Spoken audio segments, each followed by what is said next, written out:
দেখুন, আমাদের মুখ্যমন্ত্রী সম্পর্কে একটা কথা খুব প্রচলিত আছে, উঠলো বাই কটক যায়। তো যখন তার মনে হবে সকালবেলা উঠে কিছু পরিবর্তন করতে হবে, করে দেওয়া হবে। তবে এখন অবশ্য পিসি আর ভাইপোতে চলছে, তো মনে হচ্ছে রাজশেখরন হয়তো ভাইপোর লোক ছিল, সেজন্য তাকে গ্যারেজ পোস্টিং দেওয়া হয়েছে। দাদা, মেডিকেল কাউন্সিলে ফের ফিরিয়ে নিয়ে আসা হলো বিরূপাক্ষ বিশ্বাস অভিজ্ঞকে, যার বিরুদ্ধে ছাত্ররা বা ডাক্তারবাবুরা রাস্তায় নেমেছিলেন, সেই টিএমসিপি নেতাদের ফের নিয়ে আসা হলো। না, সে তো আমি আগেই ভবিষ্যৎবাণী করেছিলাম যখন আন্দোলন চলছিল সেই সময়, যখন সব থেমে যাবে মুখ্যমন্ত্রী এদেরকে আবার ফিরিয়ে নিয়ে আসবে, এদেরকে আবার বাঁচাবে। মুখ্যমন্ত্রী কাজই হচ্ছে তাই, যে অপরাধ এবং অপরাধীদেরকে বাঁচানো। এই সরকারটাই হচ্ছে অপরাধীদের সরকার, এবং মুখ্যমন্ত্রী হচ্ছে অপরাধী তথা ক্রিমিনালসদের মুখ্যমন্ত্রী। সম্ভালে আজকে যেতে চাইছিলেন রাহুল গান্ধী, প্রিয়াঙ্কা গান্ধী, কংগ্রেসের প্রতিনিধি দল।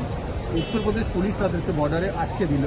এই বিষয়টাতে বলা হচ্ছে যে বিজেপি সরকার পক্ষপাতী। দেখুন, প্রথমে হচ্ছে যে সম্ভালে যে সাম্প্রদায়িক সম্প্রীতি বিঘ্নিত হয়েছে, সেখানে গিয়ে আগুন ঢালার তো কোনো মানে হয় না।